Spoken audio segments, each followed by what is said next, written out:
ನಮಸ್ಕಾರ ವೀಕ್ಷಕರೇ, Kannada astro media ಚಾನಲ್ಗೆ ನಿಮ್ಮೆಲ್ರಿಗೂ ಸ್ವಾಗತ. ನಮ್ಮ ಜೊತೆ ಇವತ್ತು ಸಂತೋಷ್ ಭಟ್ ಗುರುಗಳಿದ್ದಾರೆ. ನಮಸ್ಕಾರ ಸರ್. ನಮಸ್ಕಾರ. ನೀವೇ ಕೇಳಿದಂಥ ಕೆಲವೊಂದು ಪ್ರಶ್ನೆಗಳಿಗೆ ನಮಗೆ ಉತ್ತರ ಕೊಡೋದಕ್ಕೆ ಇವತ್ತು ಗುರುಗಳು ನಮ್ಮೊಂದಿಗಿದ್ದಾರೆ. ನಿಮ್ಮಲ್ಲೇ ಕೆಲವರು ತುಂಬ ಸಮಸ್ಯೆಗಳಿಂದ ಬಳಲ್ತಾ ಇರ್ತೀರಾ, ಅದಕ್ಕೆ ಪರಿಹಾರ ಹೇಗೆ ಮಾಡ್ಕೋಬೇಕು ಎಲ್ಲ ವಿಷಯಗಳಿಗೂ ಇವತ್ತು ಗುರುಗಳು ನಮಗೆ ಉತ್ತರ ತಿಳಿಸ್ಕೊಡ್ತಾರೆ. ಸರ್ ನಮಸ್ಕಾರ. ನೋಡಿ, ವಿಶೇಷವಾಗಿ ಪರಿಹಾರಗಳು ಅಂತ ಹೇಳ್ಬಿಟ್ಟು ಹಲವಾರು ಜನ ಕೇಳ್ತಾ ಇರ್ತಾರೆ. ಪರಿಹಾರಗಳು ಅಂತ ಕೇಳಿದ ತಕ್ಷಣ ನೋಡಿ, ಕೆಲವರಿಗೆ ಶಕ್ತಿ ಇರುತ್ತೆ, ಕೆಲವ್ರಿಗೆ ಶಕ್ತಿ ಇರೋದಿಲ್ಲ. ಶಕ್ತಿ ಇರೋದಿಲ್ಲ ಅಂತ ಹೇಳಿದ್ರೆ ತುಂಬ ಬಡಸ್ಥಿತಿಕೆ ಇರುತ್ತೆ. ಆದರೆ ಭಗವಂತ ಎಲ್ಲರನ್ನೂ ಶ್ರೀಮಂತನಾಗೆ ಹುಟ್ಟಿಸಿಲ್ಲ. ಎಷ್ಟೋ ಜನಕ್ಕೆ ತುಂಬ ಕಷ್ಟ ತೊಂದರೆಗಳನ್ನ ಕೊಟ್ಟಿದ್ದಾನೆ. ಹಾಗೆ ಕೊಟ್ಟಿರಬೇಕಾದ್ರೆ ಮತ್ತು ಅದೇ ಥರ ಇರು, ನೀನು ಕಷ್ಟದಲ್ಲೇ ಇರು, ತೊಂದರೆಯಲ್ಲೇ ಇರು, ಕೆಳಗಡೆನೇ ಬಿದ್ದಿರು ಅಂತ ಭಗವಂತ ಹೇಳಿಲ್ಲ. ನಿನ್ನ ಬುದ್ಧಿವಂತಿಕೆಯಿಂದ, ನಿನ್ನ ಶಕ್ತಿಯಿಂದ, ನಿನ್ನ ಒಂದು ಒಳ್ಳೆಯ ಒಂದು ನಡತೆಯಿಂದ, ನಿನ್ನ ಒಂದು ಭಕ್ತಿಯಿಂದ ನೀನು ಮೇಲೆ ಬಾ ಅಂತ ಹೇಳಿದ್ದಾನೆ. ಆ ಥರ ವಿಚಾರಕ್ಕೆ ಬಂದಾಗ ಆಧ್ಯಾತ್ಮಿಕದಲ್ಲಿ ಒಳ್ಳೆ ನಮಗೆ ನಾವೇ ಅಭಿವೃದ್ಧಿ ಮಾಡ್ಕೊಳ್ಳುವಂಥ ಸಾಕಷ್ಟು ವಿಚಾರಗಳಿದೆ. ಅದರ ಮುಖಾಂತರ ಕೆಲವು ನಾವು ಸರಳ ಪರಿಹಾರಗಳನ್ನ ಕೊಡ್ಬೋದು. ಗುರುಗಳೇ, ಇವಾಗ ರುದ್ರಾಕ್ಷಿಯಿಂದ ಕೂಡ ಪರಿಹಾರಗಳನ್ನ ಮಾಡ್ಕೋಬಹುದು. ಹೇಗೆ ರುದ್ರಾಕ್ಷಿನ ಬಳಸ್ಕೋಬೇಕು, ಉಪಯೋಗಿಸ್ಕೋಬೇಕು, ಅದ್ರ ಬಗ್ಗೆ ತಿಳಿಸ್ಕೊಡಿ. ನೋಡಿ, ರುದ್ರಾಕ್ಷಿ ಅಂದ ತಕ್ಷಣ ಶಿವನ ಒಂದು ಕಣ್ಣದು ರುದ್ರಾಕ್ಷಿ ಅಂದರೆ. ಆ ರುದ್ರಾಕ್ಷಿನ ಹೇಗೆ ಬಳಸ್ಕೋಬೇಕು, ಯಾವ ಥರದಲ್ಲಿ ಅದನ್ನು ಪ್ರಯೋಜನ ಪಡ್ಕೋಬೇಕು ನಾವು ಅಂತ ಹೇಳಿದ್ರೆ, ಆ ಒಂದು ರುದ್ರಾಕ್ಷಿ ಅಂತಕ್ಕಂಥದ್ದು ಏಕಮುಖಿ ಅಂದರೆ ಒಂದು ಮುಖದಿಂದ 16 ಮುಖದ ತನಕ ರುದ್ರಾಕ್ಷಿ ಇದೆ. ಇನ್ನು ನಾವು ಸ್ವಲ್ಪ ಮೇಲ್ಮಟ್ಟಕ್ಕೆ ಹೋಯ್ತು ಅಂದರೆ 24, 32, 64 ಮುಖದ ರುದ್ರಾಕ್ಷಿಗಳು ಕೂಡ ಸಿಗುತ್ತೆ. ಅದು ತುಂಬ ವಿರಳ, ಸಿಗೋದು ತುಂಬ ಕಷ್ಟ.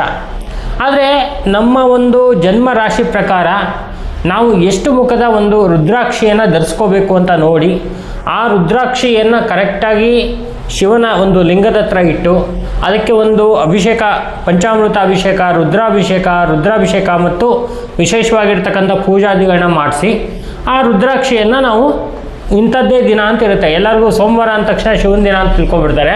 ಅದು ನಿಜ ಆದರೂ ಕೂಡ ಕೆಲವು ದಿನಗಳಲ್ಲಿ ರುದ್ರಾಕ್ಷಿ ಧರಿಸುವಂಥದ್ದು ಬಹಳ ಸೂಕ್ತವಾಗಿರುತ್ತೆ. ಅದು ಯಾವ ದಿನದಲ್ಲಿ ಧರಿಸ್ಕೋಬೇಕು ಅಂತಕ್ಕಂಥದ್ದನ್ನು ನೋಡಿಕೊಂಡು ನಾವು ಧರಿಸ್ಕೋಬೋದು. ಅದರಲ್ಲಿ ವಿಶೇಷವಾಗಿ ಏಕಮುಖಿ ರುದ್ರಾಕ್ಷಿ ಅಂತ ಹೇಳಿದ್ರೆ ಮೇಷರಾಶಿ ಮತ್ತು ವೃಶ್ಚಿಕ ರಾಶಿ ಅವರಿಗೆ ಏಕಮುಖಿ ರುದ್ರಾಕ್ಷಿ ತುಂಬ ಚೆನ್ನಾಗಿ ಒಪ್ಪುತ್ತೆ. ಅಂತಹ ರುದ್ರಾಕ್ಷಿಯನ್ನು ನಾವು ಏನು ಮಾಡಬೇಕು ಅಂತ ಹೇಳಿದ್ರೆ ಗುರುವಾರ ದಿನ ಧರಿಸ್ಕೊಳ್ಳಿ ಅಂತ ಹೇಳಿದ್ದಾರೆ.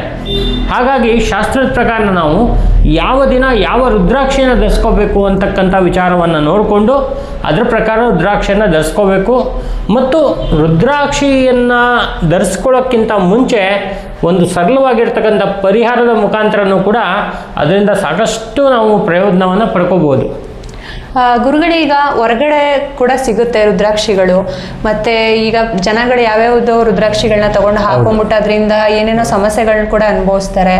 ಅಥವಾ ಕೆಲವರಿಗೆ ಒಳ್ಳೇದಾಗುತ್ತೆ, ಕೆಲವರಿಗೆ ಪ್ರಾಬ್ಲಮ್ಗಳಾಗುತ್ತೆ. ಒಳ್ಳೆ ರೀತಿಯ ರುದ್ರಾಕ್ಷಿನ ಅವರು ಹೇಗೆ ಜನಗಳು ಪಡ್ಕೋಬಹುದು, ಮತ್ತೆ ಅದ್ರ ಪ್ರಯೋಜನಗಳನ್ನ ಪಡ್ಕೋಬಹುದು? ನಿಮ್ಮಲ್ಲಿ ಏನಾದರೂ ಅದಕ್ಕೆ ಪರಿಹಾರ ಸಲಹೆಗಳನ್ನ ನೀಡ್ತೀರಾ? ನೋಡಿ, ರುದ್ರಾಕ್ಷಿ ಅಂತಕ್ಕಂಥದ್ದು ಒಂದು ಅದ್ಭುತವಾಗಿರ್ತಕ್ಕಂಥ ಶಿವನ ಒಂದು ವಿಶೇಷ ಶಕ್ತಿ ಇರ್ತಕ್ಕಂಥ ವಸ್ತು. ಇದು ಬಿಡುವಂಥದ್ದು ಮರದಲ್ಲಿ ಬಿಡುವಂಥ ರುದ್ರಾಕ್ಷಿನೇ ಬಹಳ ಶ್ರೇಷ್ಠ. ಅದಕ್ಕೆ ಹೋಲ್ ಇರೋದಿಲ್ಲ, ಮಿಷಿನ್ ಮುಖಾಂತರ ಅದನ್ನು ಹೋಲ್ ಮಾಡಿ ಅದನ್ನು ಬಳಸ್ಕೋತೀವಿ. ಆದರೆ ಏನು ಮಾಡ್ತಾ ಇದ್ದಾರೆ ಇಲ್ಲಿ ಅಂತ ಹೇಳಿದ್ರೆ, ರುದ್ರಾಕ್ಷಿನ ಮ್ಯಾನುಫ್ಯಾಕ್ಚರ್ ಮಾಡ್ತಾ ಇದ್ದಾರೆ. ಸೇಮ್ ರುದ್ರಾಕ್ಷಿ ಥರನೇ ಪ್ಲಾಸ್ಟಿಕಲ್ಲಿ ಮ್ಯಾನುಫ್ಯಾಕ್ಚರ್ ಮಾಡಿ ಅದನ್ನು ಮಾಡ್ತಾ ಇದ್ದಾರೆ. ಜನಗಳಿಗೆ ಗೊತ್ತಾಗಲ್ಲ. ಸೇಮ್ ಇರೋದ್ರಿಂದ ಏನು ಮಾಡ್ತಾರೆ ಅಂತ ಹೇಳಿದ್ರೆ ಅದನ್ನು ತೊಗೊಂಬಂದ್ಬಿಟ್ಟು ಅದನ್ನೇ ರಿಯಲ್ ರುದ್ರಾಕ್ಷಿ ಅಂತ ಹೇಳಿ ಹಾಕ್ಕೊಡೋದು. ಅದರಿಂದ ಏನು 5 ಪೈಸದ ಬೆನಿಫಿಟ್ ಬರೋಲ್ಲ, ಮತ್ತು ಇನ್ನು ತೊಂದರೆಗಳೇ ಜಾಸ್ತಿ ಆಗಿಬಿಡುತ್ತೆ.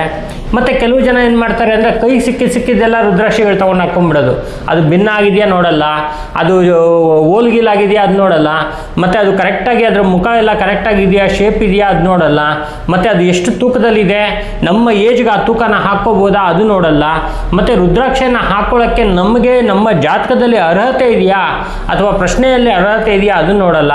ಇದೆಲ್ಲ ಕಾರಣಗಳಿಂದ ರುದ್ರಾಕ್ಷಿ ಒಂದು ಹಾಕ್ಕೊಂಡಾಗ ಇದೆಲ್ಲ ಈ ಥರ ತಪ್ಪುಗಳು ಮಾಡಿಕೊಂಡ್ರೆ ತುಂಬ ತೊಂದರೆಗಳು, ಎಡವಟ್ಟುಗಳು ಆಗುವಂಥದ್ದು ಇರುತ್ತೆ. ಹಾಗಾಗಿ ಸರಿಯಾಗಿರ್ತಕ್ಕಂಥ ರುದ್ರಾಕ್ಷಿಯನ್ನು ನಾವು ಧರಿಸ್ಕೋಬೇಕು.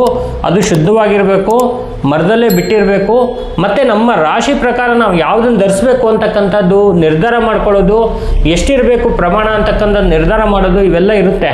ಹಾಗಾಗಿ ಸೂಕ್ತವಾಗಿರ್ತಕ್ಕಂಥವ್ರ ಸಲಹೆ ತೊಗೊಂಡು ರುದ್ರಾಕ್ಷಿ ಧರಿಸ್ಕೋಬೇಕು. ಹಾಗಾಗಿ ಆ ಥರದ ಡೌಟ್ಸ್ ಇದ್ದರೆ ಖಂಡಿತವಾಗ್ಲೂ ನಮ್ಮಲ್ಲಿ ಬರ್ಬೋದು. ಆ ರುದ್ರಾಕ್ಷಿ ಬಗ್ಗೆ ಸಂಪೂರ್ಣ ಮಾಹಿತಿಯನ್ನು ಕೊಡೋಕ್ಕೆ ನಾನು ರೆಡಿಯಾಗಿದ್ದೀನಿ. ಗುರುಗಳೇ, ಇವಾಗ ರುದ್ರಾಕ್ಷಿನ ಎಷ್ಟೊಂದು ಜನಕ್ಕೆ ತಗೋಬೇಕು ಅಂತ ಇರ್ತಾರೆ. ಗುರುಮುಖೇನ ರಾಶಿ ಫಲ ಎಲ್ಲ ನೋಡಿಕೊಂಡು ತಗೋಬೇಕು ಅಂತ ನಿಮ್ಮ ಮೂಲಕ ಏನಾದರೂ ಸಿಗ್ಬೋದಾ? ಹೌದು, ನಾವು ಏನು ಮಾಡ್ತೀವಿ ಅಂತ ಹೇಳಿದ್ರೆ ಪ್ರಶ್ನೆ ಇಡ್ತೀವಿ ದೇವಿ ಹತ್ರ, ಅಮ್ಮನವ್ರ ಹತ್ರ ಪ್ರಶ್ನೆ ಇಟ್ಬಿಟ್ಟು ಅವ್ರದ್ದು ಈ ರಾಶಿನ ಈ ಕೆಲವರು ನೋಡಿ ಡೇಟ್ ಆಫ್ ಬರ್ತು ಏನೂ ಬರ್ಸೇ ಇರಲ್ಲ, ಅವ್ರಿಗೆ ಯಾವ ರಾಶಿ ಯಾವ ನಕ್ಷತ್ರ ಏನು ಗೊತ್ತಿರಲ್ಲ.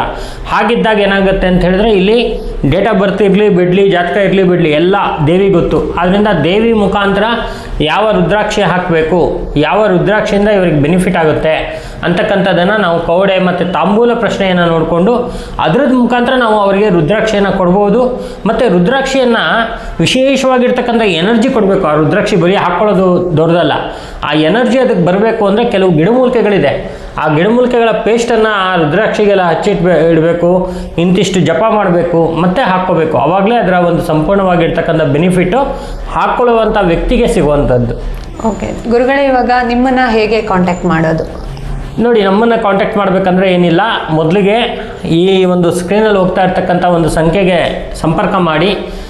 ಸಂಪರ್ಕ ಮಾಡಿದಾಗ ಏನಾಗುತ್ತೆ ಅಂತ ಹೇಳಿದ್ರೆ ನಾವು ಕೆಲವು ಟೈಮಲ್ಲಿ ತುಂಬ ಬ್ಯುಸಿ ಇರ್ತೀವಿ. ಸಂಪರ್ಕ ಮಾಡಿದಾಗ ಸಂಪೂರ್ಣವಾಗಿರ್ತಕ್ಕಂಥ ವಿವರಣೆ ನಿಮಗೆ ಸಿಗುತ್ತೆ. ಆ ಸಿಗ್ತಕ್ಕಂಥ ವಿವರಣೆಯನ್ನು ತಗೊಂಡು ನೀವು ಯಾವ ದಿನ ನೀವು ಬರಬೇಕು ಅಂತಕ್ಕಂಥ ಮನಸ್ಸು ನಿಮಗಿದೆಯೋ ಆ ದಿನದಲ್ಲಿ ಅಪಾಯಿಂಟ್ಮೆಂಟ್ಸ್ ತೊಗೊಂಡು ಬಂದಾಗ ಆ ಒಂದು ರುದ್ರಾಕ್ಷಿಯ ಬಗ್ಗೆ ಸಂಪೂರ್ಣವಾಗಿರ್ತಕ್ಕಂಥ ಮತ್ತು ವಿಶೇಷವಾಗಿ ಆ ರುದ್ರಾಕ್ಷಿನ ಯಾವ ಥರ ಎನರ್ಜೆಟಿಕ್ ಮಾಡಬೇಕು ಅಂತಕ್ಕಂಥ ಎಲ್ಲ ತಂತ್ರವನ್ನು ನಾನು ಹೇಳ್ಕೊಡ್ತೀನಿ.